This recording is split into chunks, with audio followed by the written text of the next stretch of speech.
بسم اللہ الرحمن الرحیم۔ Welcome to my channel Global Lounge. میرے تمام ویورز کو السلام علیکم۔ اخلاق اور عادات نبویہ آپ کے ساتھ شیئر کر رہے ہیں۔ 3 پارٹ آپ کے ساتھ شیئر کر چکے ہیں، اب ہم آ گئے ہیں اپنے پارٹ 4 کی طرف۔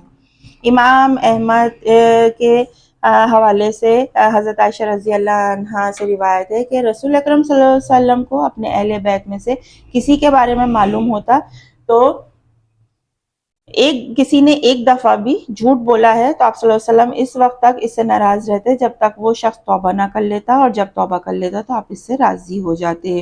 ایک اور روایت میں ہے کہ جب آپ صلی اللہ علیہ وسلم غمگین ہوتے تو داڑھی مبارک ہاتھ میں لے لیتے اور اس کو دیکھتے رہتے۔ ایک اور روایت میں ہے، یہ بات بھی نقل ہے کہ آپ صلی اللہ علیہ وسلم جب غمگین ہوتے تو بکثرت داڑھی مبارکہ کو ہاتھ لگاتے۔ ایک روایت میں ہے کہ جب رسول اکرم صلی اللہ علیہ وسلم سرما لگاتے تو تاک عدد سے سلائی آنکھوں میں پھیرتے۔ دوسری حدیث شریف میں ایک روایت ہے کہ یہ بات ہے کہ ہر آنکھ میں 3 سلائی سرما لگاتے تھے۔ ایک اور روایت ہے کہ جب آپ صلی اللہ علیہ وسلم کھانا کھاتے تو اپنی ان 3 انگلیوں کو جن سے آپ کھانا کھایا کرتے تھے چاٹ لیا کرتے تھے۔ آپ صلی اللہ علیہ وسلم کو کوئی دشواری پیش آتی تو سر مبارک کو آسمان کی طرف اٹھا کر سبحان اللہ العظیم پڑھتے۔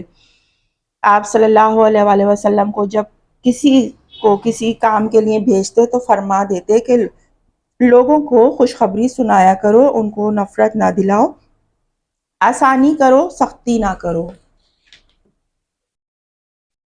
آپ صلی اللہ علیہ وآلہ وسلم جب لشکر کو روانہ کرنے کا ارادہ فرماتے تو دن کے شروع میں روانہ کرتے انہیں، اور آپ صلی اللہ علیہ وسلم کی یہ عادت تھی کہ کسی شخص کو کوئی بات بری معلوم ہوتی تو آپ صلی اللہ علیہ وسلم اس کو نصیحت کے وقت یہ نہیں فرماتے کہ فلاں شخص کا کیا حال ہے کہ وہ یہ ایسا کام کرتا ہے یا ایسی بات کہتا ہے، بلکہ یوں فرماتے کہ لوگوں کا کیا حال ہے کہ ایسی باتیں یعنی بری باتیں کہتے ہیں اور ایسے یعنی برے کام کرتے ہیں۔ سبحان اللہ، کیا حسن اخلاق ہے رسول اکرم صلی اللہ علیہ وسلم کے، اور کیا دانائی تھی کہ نصیحت بھی اس طرح فرماتے کہ جس سے مقصود بھی حاصل ہو جائے اور مجرم رسوا بھی نہ ہو اور اس کو شرمندگی بھی نہ ہو، بلکہ نصیحت اس قدر کرے کہ اس پر عمل کرے۔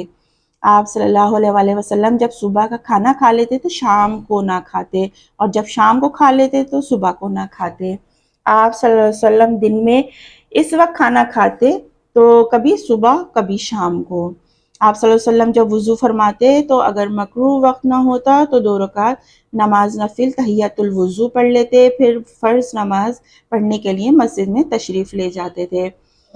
آپ صلی اللہ علیہ وآلہ وسلم کی عادت تھی کہ جب سردی کا موسم آتا تو آپ صلی اللہ علیہ وسلم جمعے کی رات سے مکان کے اندر سونا شروع فرماتے، اور جب گرمی کا موسم آتا تو جمعے کی رات سے باہر سونا شروع فرماتے، اور جب نیا کپڑا پہنتے تو اللہ تعالیٰ کی حمد فرماتے اور 2 رکعت نماز پڑھتے اور پرانا کپڑا کسی ضرورت مند کو عطا فرما دیتے۔ آپ صلی اللہ علیہ وسلم کے پاس جب بھی مال آتا تو اگر صبح کے وقت آتا تو دوپہر تک نہیں رکھتے، اور شام کے وقت آتا تو رات تک نہیں رکھتے تھے۔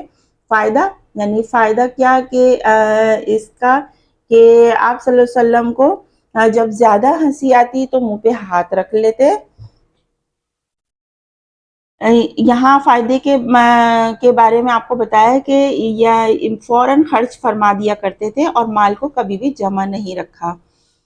آپ کو جب زیادہ ہنسی آتی تو منہ پر ہاتھ رکھ لیتے تھے، اور آپ صلی اللہ علیہ وسلم جب کسی مجلس میں بیٹھتے اور بات چیت فرماتے تو وہاں سے اٹھنے کا ارادہ فرماتے تو استغفار پڑھتے۔ دوسری حدیث میں ہے کہ استغفار یہ تھا کہ استغفر اللہ العظیم الذی لا الہ الا هو الحی القیوم واتوب الیہ۔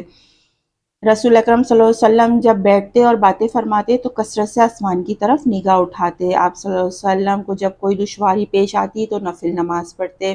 آپ صلی اللہ علیہ وآلہ وسلم کو کوئی چیز اچھی لگتی تو اس کو نظر لگ جانے کا اندیشہ فرماتے تو یہ دعا پڑھتے، اللہم بارک فیہ ولا تضر۔ اس کا فائدہ یہ ہوتا کہ آپ صلی اللہ علیہ وسلم کی نظر سے کسی کو برائی نہیں پہنچ سکتی تھی، مگر باوجود اس کے کہ آپ صلی اللہ علیہ وسلم امت کو تعلیم دینے کے لیے یہ عمل فرماتے تھے۔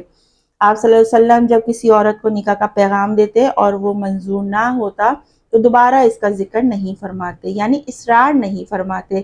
اگر پیغام منظور ہو جاتا تو نکاح فرما لیتے، ورنہ خاموش رہتے اور کسی پر دباؤ نہیں ڈالتے۔ آپ صلی اللہ علیہ وسلم نے ایک عورت کو پیغام نکاح دیا، اس نے انکار کر دیا۔ پھر خود اس نے آپ صلی اللہ علیہ وسلم سے نکاح کرنا چاہا تو آپ صلی اللہ علیہ وسلم نے فرمایا ہم نے دوسری عورت سے نکاح کر لیا۔ آپ صلی اللہ علیہ وآلہ وسلم کی ازواج مطہرات کے ساتھ اکیلے ہوتے تو بہت نرمی اور خوب خاطر داری اور خندہ پیشانی سے پیش آتے تھے۔ آپ صلی اللہ علیہ وآلہ وسلم جب بیت الخلاء میں تشریف لے جاتے تو جوتے پہن کر جاتے اور سر کو ڈھانک لیتے۔ آپ صلی اللہ علیہ وآلہ وسلم مریض کی عیادت فرماتے تو اس سے کہتے لا باس طہورن انشاءاللہ تعالی۔ ایک روایت میں ہے کہ رسول اکرم صلی اللہ علیہ وسلم جب دعا فرماتے تو پہلے اپنے لیے دعا فرماتے پھر دوسروں کے لیے۔ آپ صلی اللہ علیہ وسلم کو کوئی بات جب پریشان ہوتی تو وہ یہ دعا پڑھتے۔ جب آپ صلی اللہ علیہ وسلم کسی بات یا کسی کام سے راضی ہوئے تو خاموشی اختیار فرماتے۔ آپ صلی اللہ علیہ وسلم سے ایک روایت ہے کہ جب ازواج مطہرات میں سے کسی کی آنکھ دکھتی تو آرام ہونے تک ان سے ہم بستری چھوڑ دیتے تھے۔ آپ صلی اللہ علیہ وآلہ وسلم جب کسی جنازے پر تشریف لے جاتے تو بہت خاموشی اختیار فرماتے تھے اور موت کو یاد فرماتے تھے۔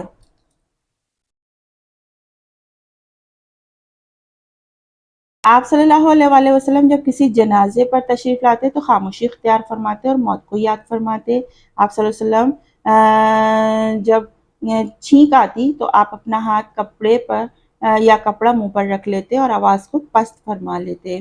آپ صلی اللہ علیہ وآلہ وسلم کوئی عمل شروع فرماتے تو پھر اس کو ہمیشہ کیا کرتے۔ یہاں پر ہم اپنا پارٹ 4 اینڈ کر رہے ہیں۔ آپ صلی اللہ علیہ وسلم سے کی زندگی سے متعلق ہمیں بہت ہی انٹرسٹنگ اور بہت ہی کارآمد باتیں اور بہت پیاری باتیں سننے کو اور پڑھنے کو ملی ہیں۔ یہ کتاب بہت زبردست ہے۔